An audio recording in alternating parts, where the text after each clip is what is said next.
দীর্ঘ উত্তেজনা ও সংঘাতের পর ইসরায়েল ও লেবানন নতুন যুদ্ধবিরতি বাস্তবায়নে সম্মত হয়েছে। এই চুক্তির পিছনে গুরুত্বপূর্ণ ভূমিকা পালন করছে যুক্তরাষ্ট্র।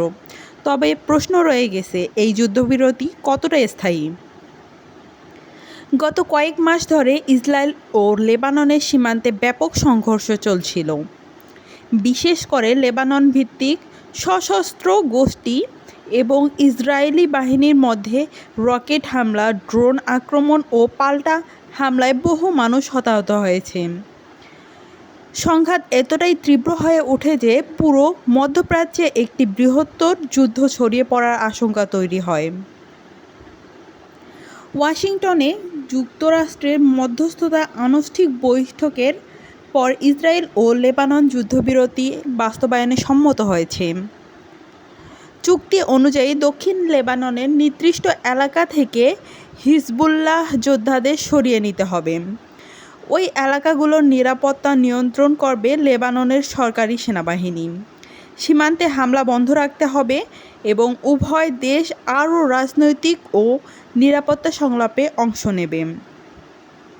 বিশ্লেষকদের মতে এটি 2026 সালে অন্যতম গুরুত্বপূর্ণ কূটনৈতিক অগ্রগতি। এই সমঝোতার মূল মধ্যস্থতাকারী ছিল ইউনাইটেড স্টেট। মার্কিন কর্মকর্তারা কয়েক দফা বৈঠকের মাধ্যমে উভয় পক্ষকে আলোচনার টেবিলে আনতে সক্ষম হন। যুদ্ধবিরতির পাশাপাশি একটি দীর্ঘমেয়াদী শান্তি চুক্তি ভিত্তি করারও চেষ্টা চলছে। মধ্যপ্রাচ্যের এই সংকটে ইরান গুরুত্বপূর্ণ ভূমিকা পালন করছে। ইরান জানিয়েছে, লেবাননে হামলা চালাতে থাকলে তারা যুক্তরাষ্ট্রের সঙ্গে কিছু আলোচনায় অংশ নেবে না। একই সঙ্গে তারা লেবাননের পরিস্থিতিকে বৃহত্তর আঞ্চলিক সংকটে অংশ হিসেবে দেখছে। ফলে ইসরায়েল ও লেবাননের যুদ্ধবিরতি শুধু দুই দেশের বিষয় নয়, বরং পুরো অঞ্চলের স্থিতিশীলতার সাথে জড়িত। মধ্যপ্রাচ্যের উত্তেজনার কারণে বিশ্ববাজারে তেলের দাম ওঠানামা করছে। যুদ্ধবিরতি খবর প্রকাশের পর উপসাগরীয় অঞ্চলে শেয়ার বাজারে ইতিবাচক প্রতিক্রিয়া দেখা গেছে এবং তেলের দাম কিছুটা কমছে। বিশেষজ্ঞরা বলছেন, যদি শান্তি প্রক্রিয়ায় এগিয়ে যাওয়া হয় তাহলে বৈশ্বিক অর্থনীতিতেও ইতিবাচক প্রভাব পড়তে পারে। জীবনযুদ্ধে সবচেয়ে বড় ক্ষতির শিকার সাধারণ মানুষ। লেবাননের বহু পরিবার ঘরবাড়ি হারিয়েছে। সীমান্ত অঞ্চলে মানুষ দীর্ঘদিন ধরে আতঙ্কের মধ্যে জীবনযাপন করছে।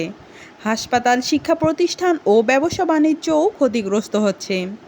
যুদ্ধবিরতি কার্যকর হলে লাখো মানুষের জীবনে স্বস্তি ফিরে আসতে পারে। যদিও নতুন যুদ্ধবিরতি চুক্তি হয়েছে, তবুও অনেক চ্যালেঞ্জ রয়ে গেছে।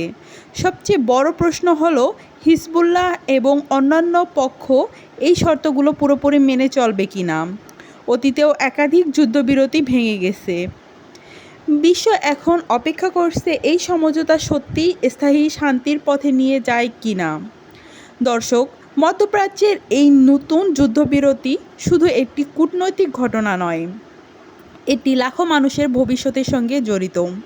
শান্তি টিকিয়ে রাখতে পারলে অঞ্চলটি নতুন সম্ভাবনার দিকে এগোতে পারে। তবে সামান্য ভুল পদক্ষেপও আবার সংঘাতকে উস্কে দিতে পারে।